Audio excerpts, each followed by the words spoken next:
check, check.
Check, check.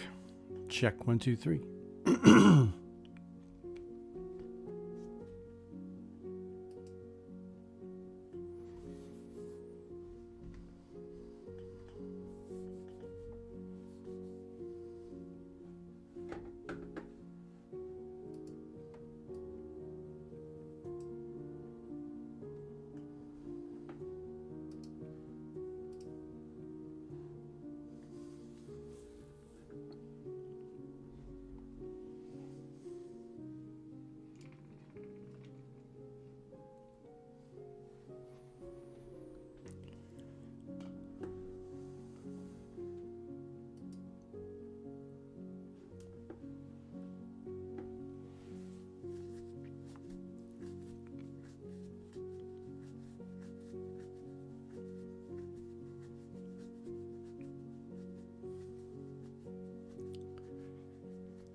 Good evening, everybody.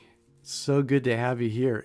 This is our third week of this live stream contemplative art experience, this experiment that I'm running throughout Advent. And if you've been with me the last 2 weeks, you know that at this point when I come live, I've been a little bit flustered because my Facebook feed hasn't worked the last 2 weeks.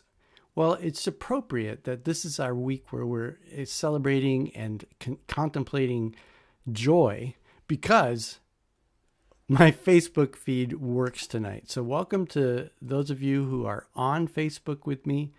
I'm so glad that I finally figured out how to make Facebook work. So I invite you at any time during this live stream to drop a note in the chat box. If you just want to say hello, let us know where you are. If you have any questions or comments along the way, I'll be checking the chat box periodically. But we are here to enter into a contemplative space. So without further ado, I want to just dive right into our experience. So what I'd like to do is begin with a text. And each week I've been looking at a psalm from the week Advent. Each week, oh, that got really big. Each week Advent has a text and has a theme. And this week we light the candle of joy. And the psalm for this week is Psalm 126. The entire psalm, which is just 6 verses. So let's take a couple deep breaths together.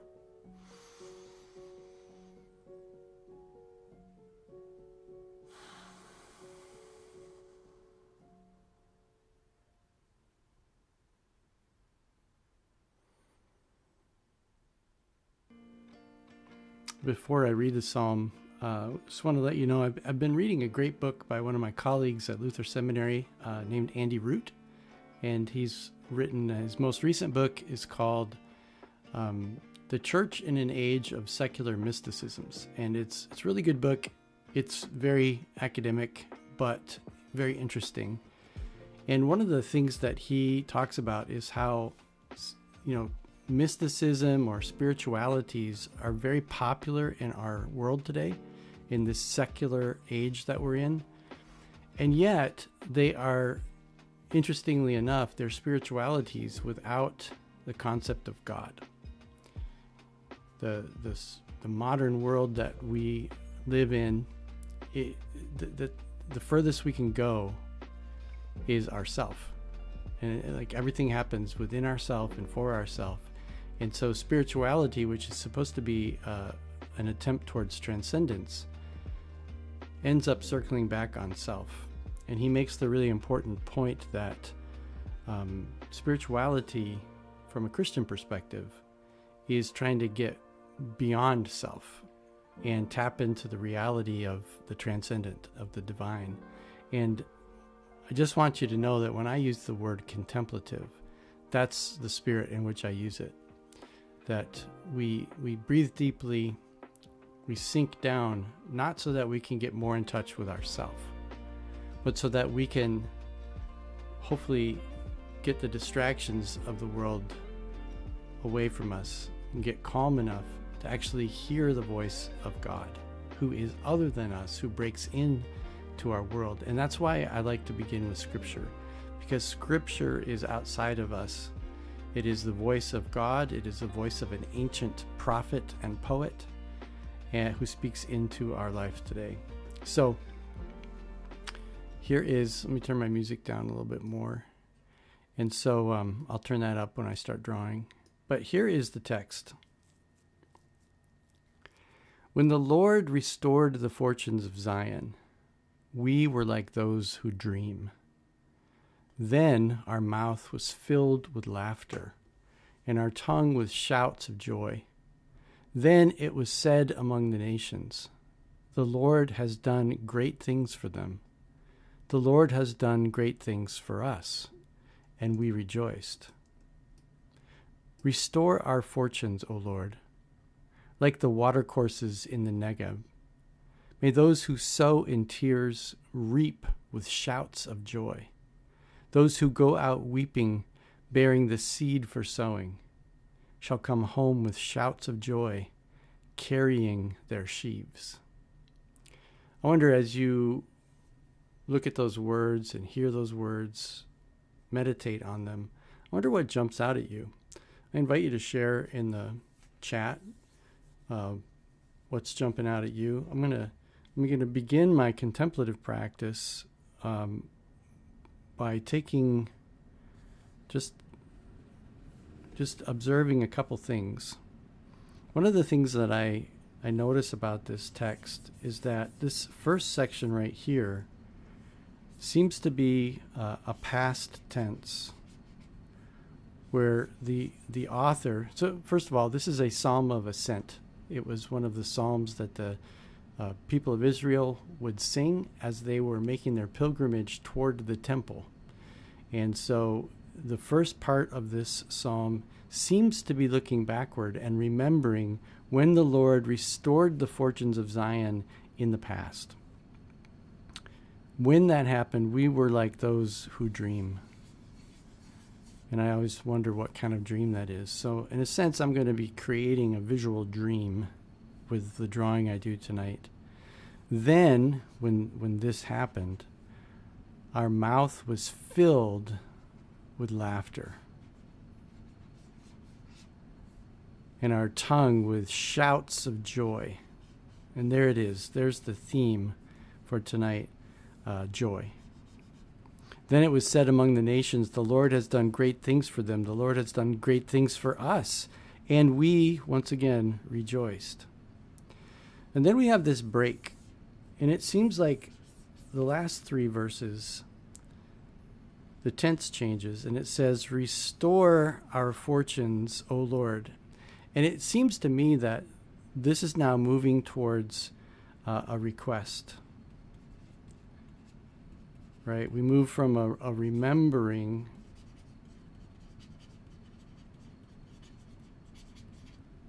to a request. Restore our fortunes, O Lord, which means perhaps the people are in a difficult place. And of course, we know that we are in Advent right now. And all of the stories that we have been dwelling in throughout this season is about trying to remember that moment when Israel was in captivity. And they were waiting and longing for that moment to be restored to their homeland, to Jerusalem, where they could rebuild the temple. So here they are calling out to God, restore our fortunes, O Lord. Like the water courses in the Negev, which is a dry region in the south, may those who, and here's where I see this really interesting contrast. Let me change my color here. Those who sow in tears, so we have tears here, reap with shouts of joy. And then they take that same refrain and they double it down. So these two lines, those who go out weeping, bearing the seed for sowing, so this is those who sow in tears, they come home with shouts of joy, carrying their sheaves. So this is the harvest. So this is the joy part. And so I'm seeing this contrast. I'm seeing tears and I'm seeing joy. And I'm going to resist the urge to draw joy and sadness from in and out. I'm not going to do that. But I am going to dwell in something maybe similar. So, okay, let me turn my music up, and I'm going to just start drawing. So I might not do much talking at this point, but enjoy the music. And we'll see what happens. I'll probably just talk a little bit. I found this really cool brush this week, and I just wanted to start off with some abstract textures. I just thought this was a really cool brush.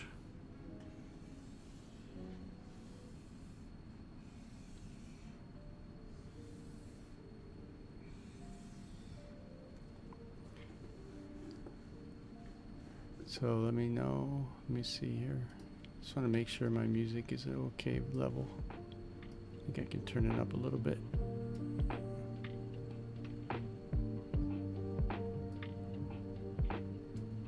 Yeah, there we go. That's pretty good.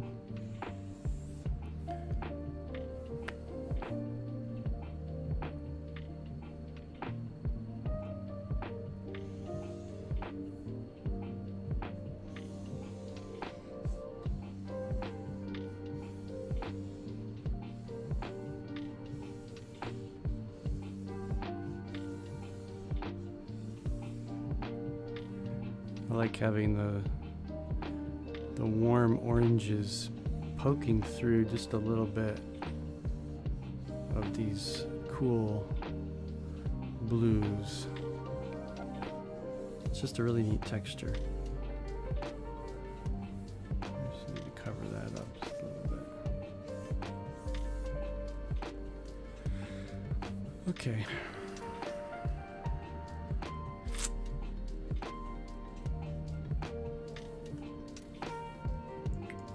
Find my center mark here.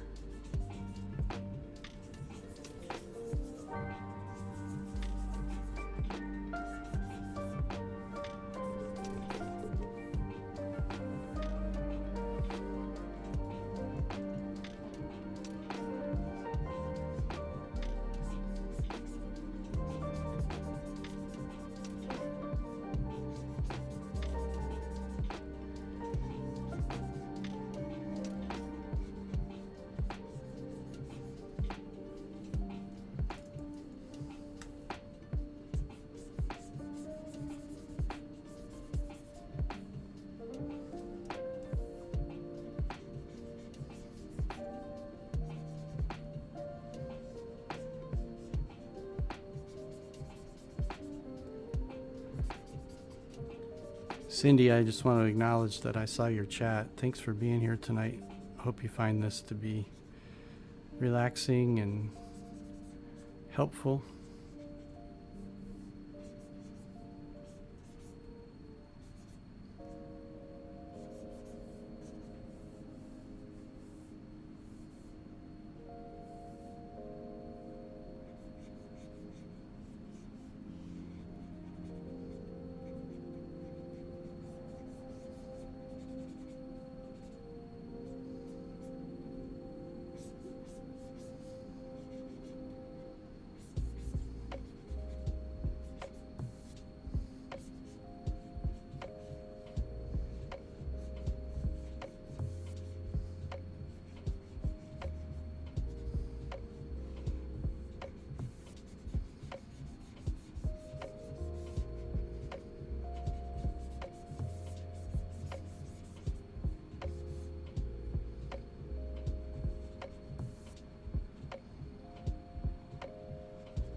So now I've got some eyes there. So you might guess what I'm going to do next.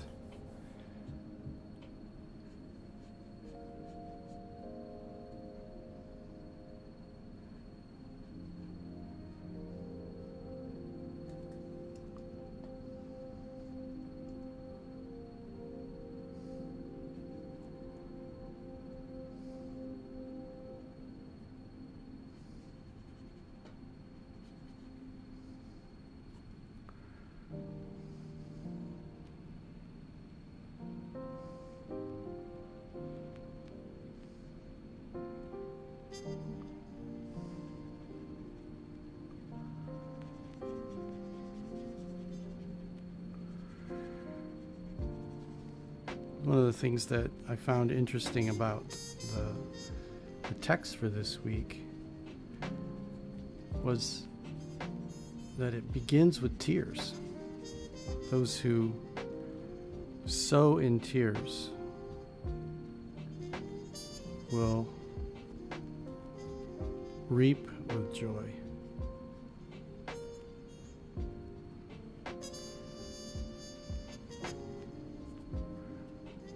And I think about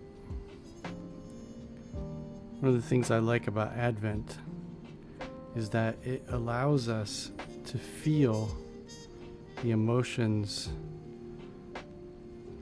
because in our consumerist society, we have turned all of December into the happy clappy Christmas season. And it's like you are required to be happy during this season. And for many people, this is a very difficult season because maybe they've lost a loved one. Maybe this is the first Christmas season that you are without that person. Or you just look around at the world and all the atrocities that are happening, so many people suffering. It's really hard for some people to find joy. And so the promise of Advent is that, yes, there are seasons of tears.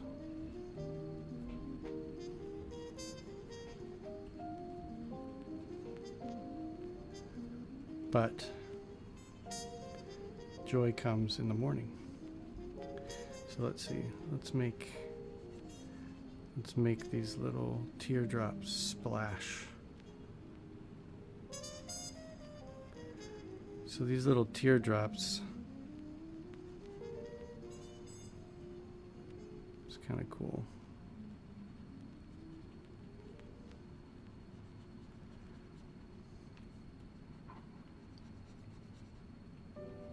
So I think about this as like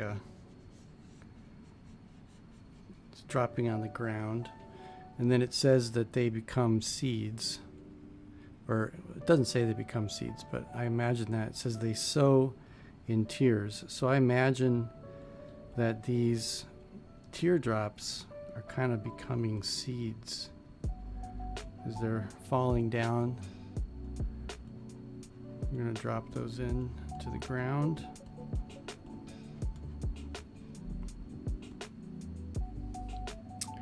Now I'm going to do something here. Those are my tears. I just want to doctor up these tears a little bit. Soften them up.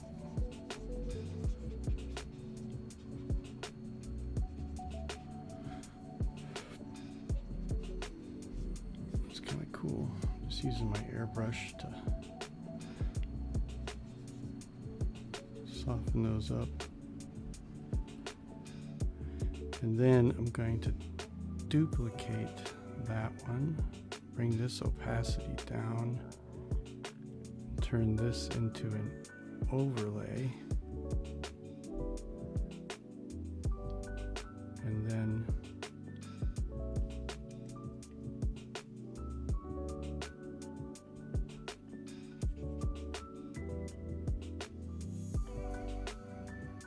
Bring that opacity down. What happens if I turn that off? No, I gotta have that on.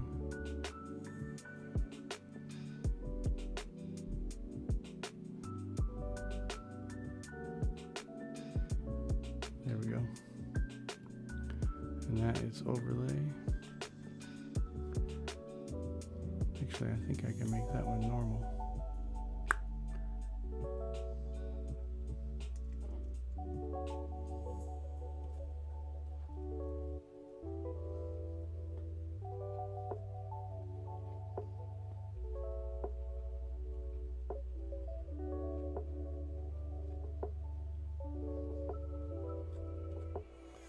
Just trying to put little highlights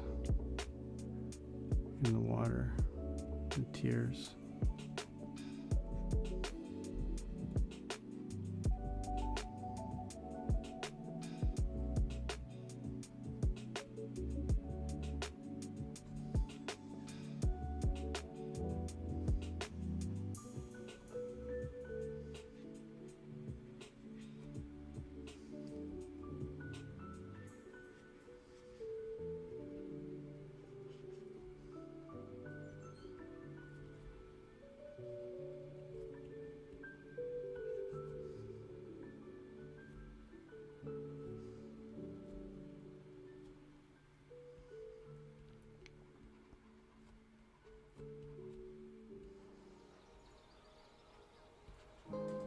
There we go.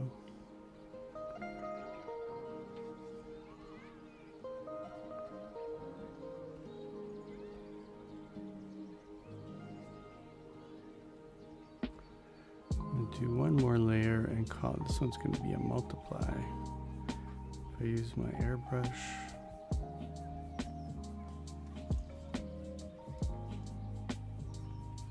just put a little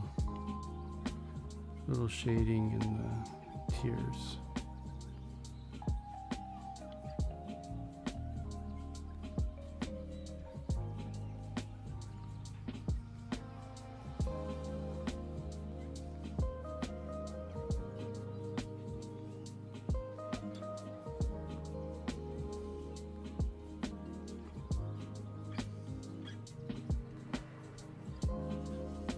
We can put a little shading down here. Okay, so now let me just group those. It's going to be our tears. Okay. So now, if you'll remember the psalm, it said that like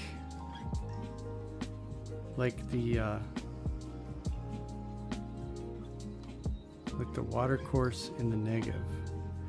So just much like last week, we have this river coming in from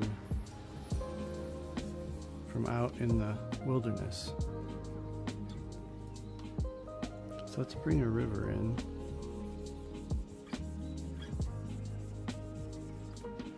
And of course, what do rivers do? They water things, right?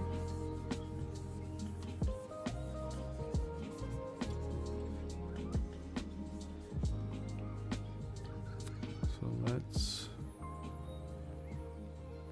bring that opacity down just a little bit. Okay.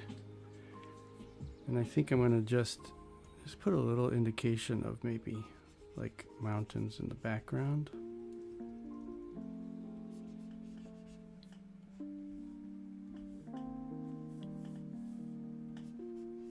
There we go. Just give us a little bit of a horizon back there.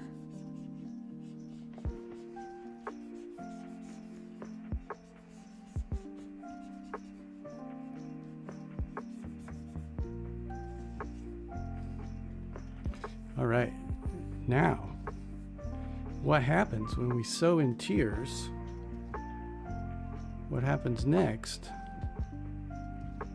is that something starts to grow.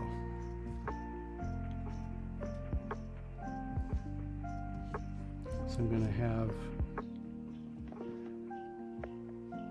to have something start to grow here. Let's Let's make it really organic looking. What's my center line here? Oh, not too bad. Maybe put some leaves on it. Have it grow up like this.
I'm going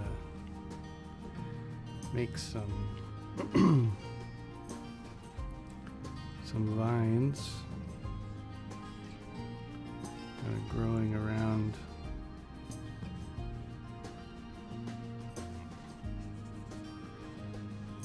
make this look real fertile.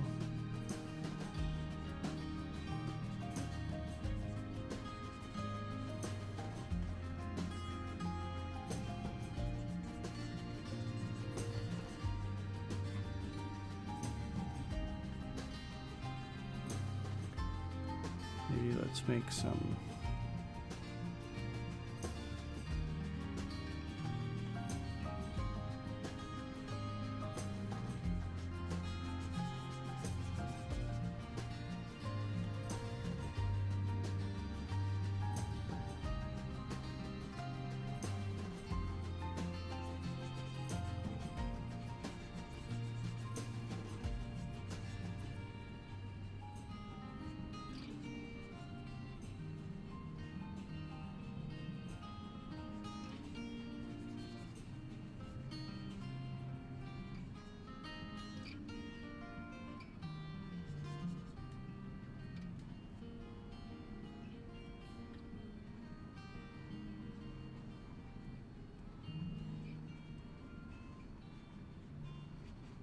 just thinking about like a harvest, you know. Okay, so let's take that one and multiply it. And then we're going to make this one an add. And we're going to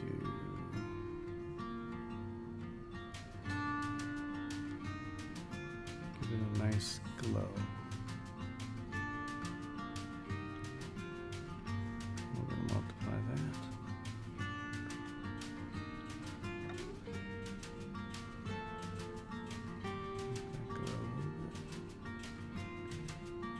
Nice.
So we've gone from tears to joy.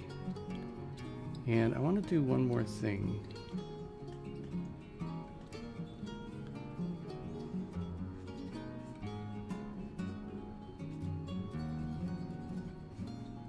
I'm going to add one more piece to this illustration.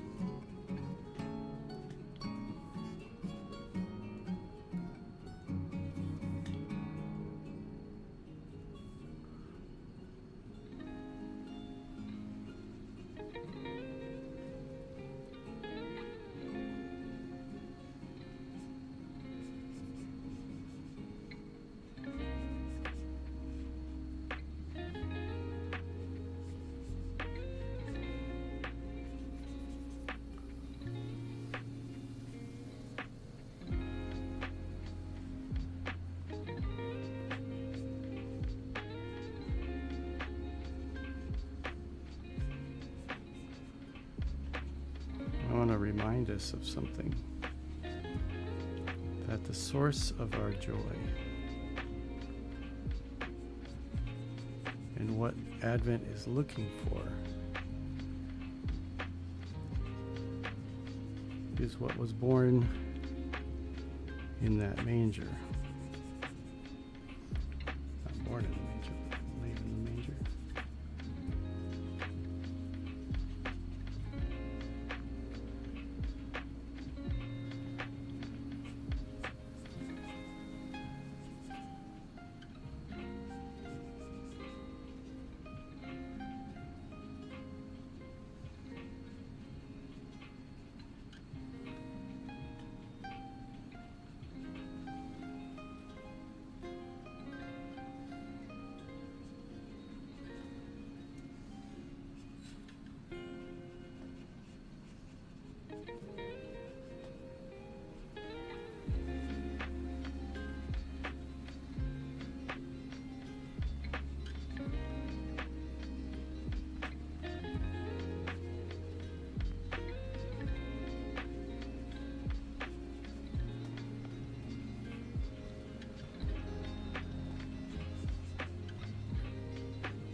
And then just one more thing that I want to add to this is that something else grew out of that.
there you go.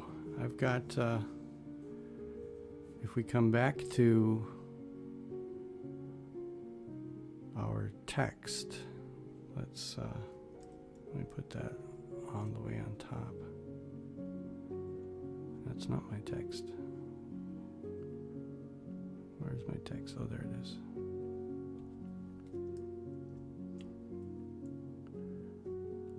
I can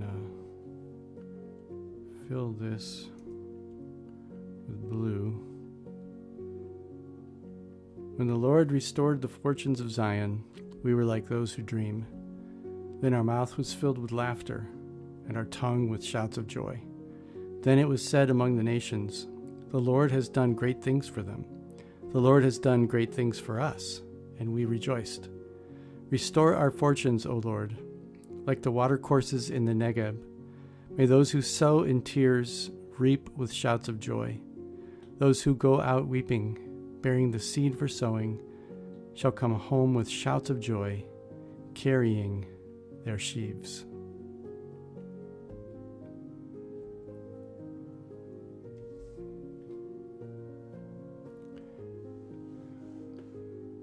Really appreciate you being with me tonight. Let's take a couple more breaths and contemplate this image, contemplate those words.